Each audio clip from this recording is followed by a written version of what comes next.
Voilà, et toujours concernant la circulation, saviez-vous que la France est le pays qui compte le plus grand nombre de ronds-points? Il y en a, tenez-vous bien, des dizaines de milliers, des grands, des petits, et de plus en plus, ils sont décorés. Pas toujours de bon goût, c'est vrai, mais pour les mairies, c'est un enjeu important. Pourquoi?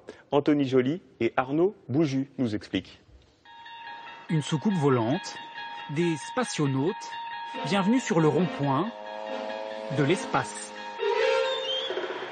La Foissière, petite ville de 4500 habitants en Loire-Atlantique, a construit sa renommée sur ce drôle de giratoire. Chaque spationaute tient dans sa main une spécialité de la région, une œuvre qui fait réagir. Moi, il me va, mais il est original. Il a des belles couleurs, il faut venir le voir la nuit, il change de couleur en plus. Il n'y a pas besoin de cosmonaute à la Foissière quand même. Les ronds-points, une spécialité bien française.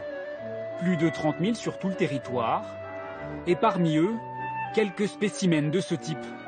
Une huître monumentale ou encore un baigneur de plusieurs mètres de haut. Des sculptures de ronds-points comme celle-là, un homme en a fait son business. Jean-Luc Plé, 56 ans dont 15 passés sur les ronds-points. Le voici sur une de ses œuvres baptisée Les Cagouilles, le nom donné aux escargots charentais. Monsieur le maire me disait ici nos cagouilles c'est les plus belles. Alors je me suis dit par évidence je vais faire une cagouille qui se regarde, qui se trouve belle dans un miroir, sur une feuille de salade. Jean-Luc Plé se présente volontiers comme le roi des ronds-points. Notre décorateur serait-il un peu narcissique? Pour moi le rond-point c'est de l'art populaire moi ce que je fais. Parce que c'est un emplacement gratuit. Donc je ne vois pas pourquoi on ne l'exploiterait pas. Du bonheur pour l'artiste et pour le maire, conquis par ces immenses cagouilles. Les gens s'arrêtent plus, consomment un peu plus. Les producteurs d'escargots, là aussi, ça leur amène un peu de clientèle. Une publicité pour la commune qui a un coût, 30 000 € pour cette sculpture. Convaincre les maires qu'un vulgaire rond-point peut devenir un espace promotionnel, c'est l'idée qui a fait la fortune de Jean-Luc Plé. Tour à tour pilote de course, commerçant, designer, il s'est lancé dans l'aventure du rond-point à la fin des années 90. La Charente-Maritime m'a laissé faire le premier rond-point. Et moi, je l'adore et je ne savais pas qu'il allait se passer tout ça ensuite et constater. Voilà, Seine-Maritime, au pied de l'église à Pont. Déjà plus de 30 ronds-points à son actif et des dizaines de projets dans ses cartons. Les livres à la sortie de l'autoroute. Je suis en veille de projet. En veille. D'une simple idée jetée sur le papier, encore faut-il savoir la vendre. Cet après-midi, Jean-Luc Plé a rendez-vous avec la maire de Semussac. Madame Carré, Madame le maire. Madame le maire, enchantée. Petite ville de 2300 habitants. L'artiste a apporté avec lui quelques croquis pour convaincre l'élu. Toujours la même technique, mettre en valeur la spécialité locale. Ici, le melon.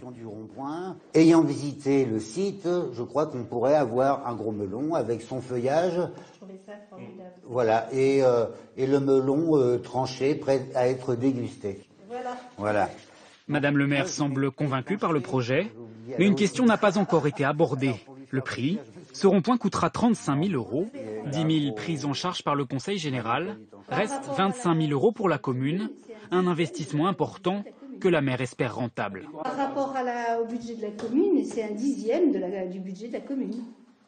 La décoration d'un rond-point? Oui, c'est énorme. C'est à double tranchant, je trouve que ça fait aussi la pub de la commune.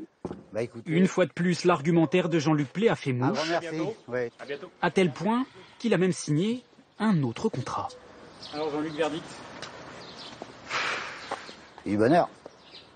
Je viens pour un giratoire, je ressors avec deux. C'est quand même quelque chose d'agréable. Prochaine étape, un chantier en Guadeloupe. Le rayonnement de l'artiste ne se limite pas à la métropole.